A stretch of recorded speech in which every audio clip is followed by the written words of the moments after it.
E aí, pessoal do YouTube, tudo bem com vocês? Agora a gente vai dar uma reagida no vídeo O Deus Supremo da Marvel do Espaço Nerd. Então bora conosco.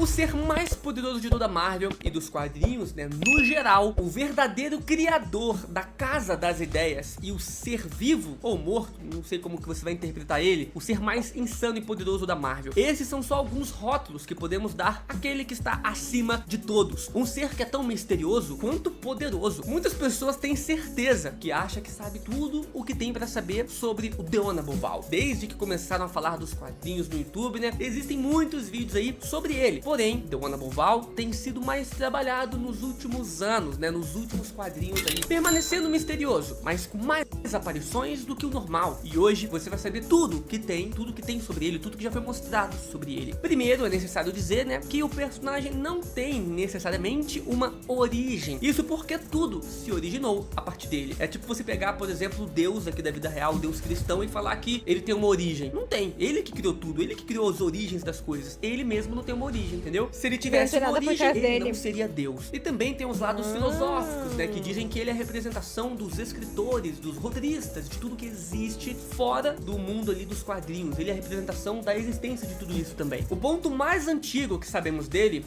E é bizarro tu pensar nisso, porque se o cara, ele não tem origem porque ele é Deus, né, tipo, acima de todos, é bizarro ele existir, né, porque não tem uma origem. Foi recentemente apresentado, inclusive, no quadrinho do Hulk, né, desse ano, que mostra o início da criação. Outro ser tão poderoso quanto o The Unabomber é o The Unbelievable, responsável pela criação do próprio Hulk e também, né, de outros seres que têm a radiação gama. É dito que o The Unabomber, ele é o Deus Supremo de tudo, e o The Unbelievable é o demônio abaixo de todos os demônios, aquele supremo também, um é a contraparte do outro. E o The Unbelievable vive na última camada do inferno, tá bom? É a dimensão infernal mais sinistra que tem. Mas por que eu tô citando aqui o The Unbelievable pra vocês? Simples, um ser tão poderoso quanto o criador deveria ter vindo de algum lugar, não é mesmo? E é nesse quadrinho do Hulk que eu mencionei, foi explicado isso. No primeiro cosmos, o The Unabomber, o Deus Supremo, criou tudo o que existe, menos uma única entidade que não partiu dele, um ser que criou a si próprio, a mãe dos monstros.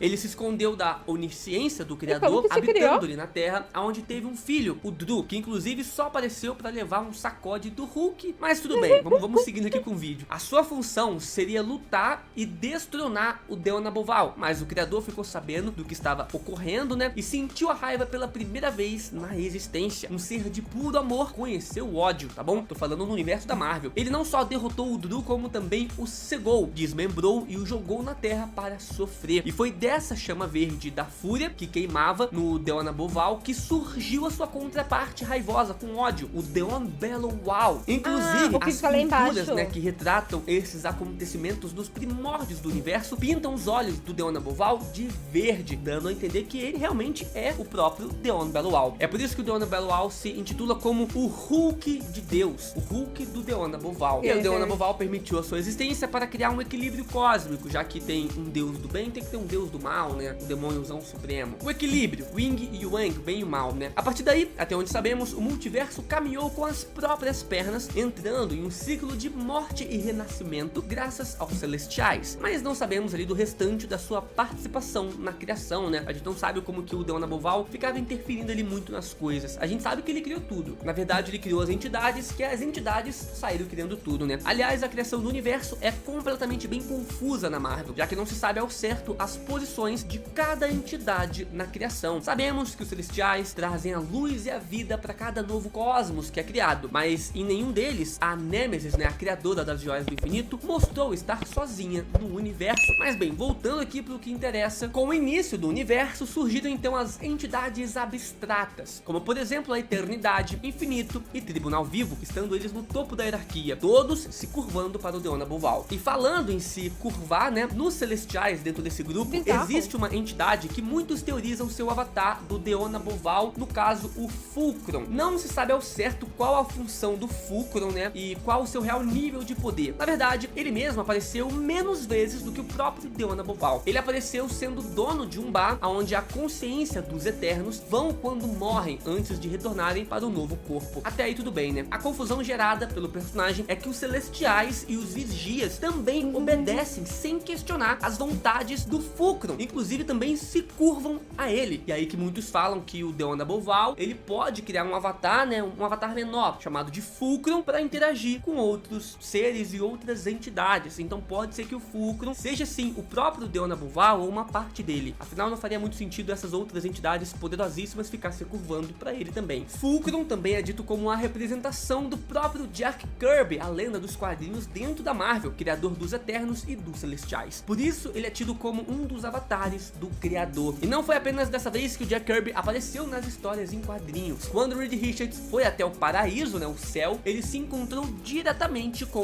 o Jack Kirby. Isso acontece após a morte do Coisa, e o Reed Richards criou um aparelho que o levasse diretamente para o céu, onde ele achou o Jack Kirby, né, desenhando além de todos os planos da realidade. E depois, né, ele retornou para a Terra. Lembrando que o autor, né, o Jack Kirby, também é responsável pela criação do próprio Senhor Fantástico. Então isso foi uma baita de uma homenagem. O Deona Boval também já foi mencionado em uma das primeiras histórias, né, da equipe do Quarteto Fantástico, quando o pequeno, né, o jovem Franklin Richards ainda era recém-nascido. A Mulher Invisível, sua mãe, tinha medo de que o onipotente surfista prateado viesse atrás do seu filho, pelo tamanho poder que seu filho possuía. Foi quando Vigia menciona que existe somente um ser onipotente na Marvel, e sua arma é o amor, mostrando que ele conhece bem o Deona Boval, ou no mínimo, né, fazia uma referência ao Fulcrum, seu avatar. Outra entidade também que mencionou o criador nos quadrinhos foi a Eternidade. E aí, a Eternidade diz que nem ela, né, nem os seus irmãos Infinito, outras entidades cósmicas, eram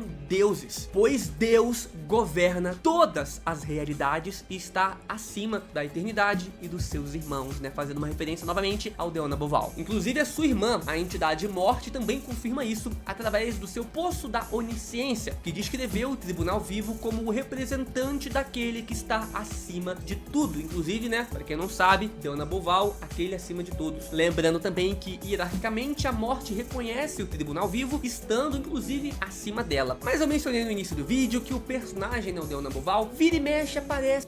O cara, ele explica muito bem. Vamos começar assim, tá? Ele explica muito bem. Ele não deixa brechas pra pegar debate. E é um personagem que eu não conheço. Não tem como eu debater um personagem que eu não conheço a história. Eu gostei muito do vídeo, tá? Muito obrigada, o Acima de Todos, por ter patrocinado.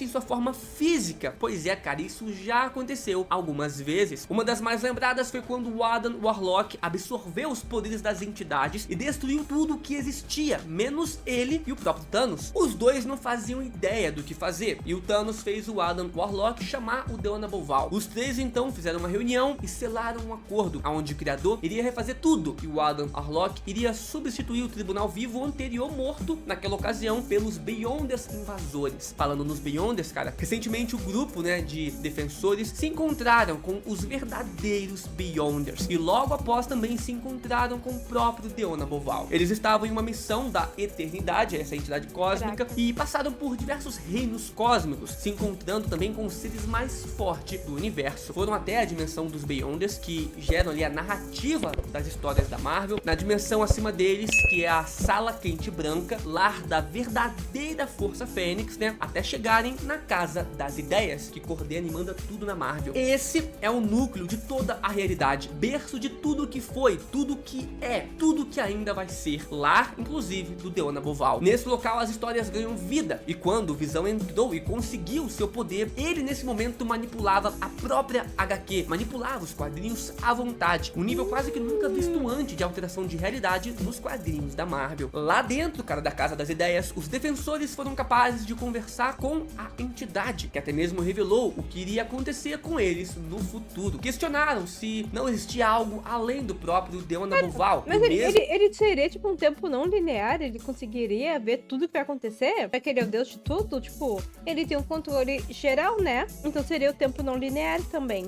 Revelou o que é um mistério até mesmo para sua onisciência. Sinistro, hein? Vale mencionar também outras duas aparições do criador da Marvel, sendo que uma delas, né, o seu Avatar foi até mesmo derrotado. Pois é, Avatar que possuía só uma parcelinha dos poderes reais do Deon Aboval, cara. Vale frisar isso aqui. Avatar normalmente não tem o poder máximo, né, do personagem. E aí isso aconteceu quando o Thanos colocou as mãos, né, no regulador astral e usou esse artefato cósmico para absorver todas as entidades cósmicas conhecidas. Nisso temos então a versão mais poderosa do Thanos, que absorveu ali a morte, o Galactus, as joias do infinito, eternidade, o próprio Tribunal Vivo e várias outras entidades que vocês desconhecem. Inclusive eu tenho vários vídeos aqui no canal já sobre entidades cósmicas. Tem um vídeo que são as entidades cósmicas mais desconhecidas aí pela galera. Tem um vídeo explicando a hierarquia cósmica da Marvel. Nesse vídeo vocês vão conhecer várias entidades cósmicas. Todas elas, nesse momento, o Thanos as absorveu. Inclusive absorveu também o próprio Tribunal Vivo e alcançou nesse momento, né, o Thanos, o patamar do próprio Deon Aboval, se tornando então onipotente também, né? Porque até o momento a gente só sabe que existe um ser onipotente na Marvel, que é o Deon Aboval. Porém o Thanos nesse momento foi dito que